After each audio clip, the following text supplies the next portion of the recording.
when we are processing trauma targets that are very different from just the standard things that a therapist is going to ask, the client gets answers that exceed our expectations. I'll say it in another way. I had a client who is Lebanese, and they're very fearful of bombs being dropped on their family, even though they're over in Canada.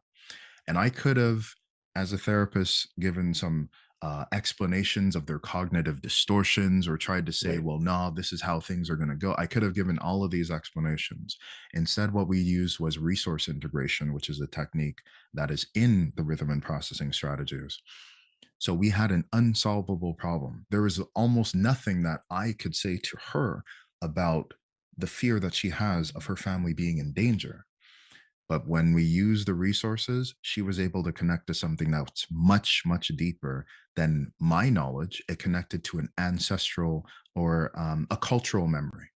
So she was able to connect to an image of her playing cards lit, and the environment is lit by candlelight.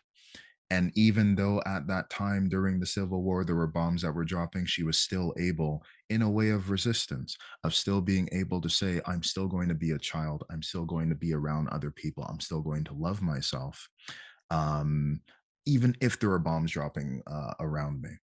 So that feeling that she got was able to reduce the stress that she had in that moment more than anything that I could say, more than even anything that she could say.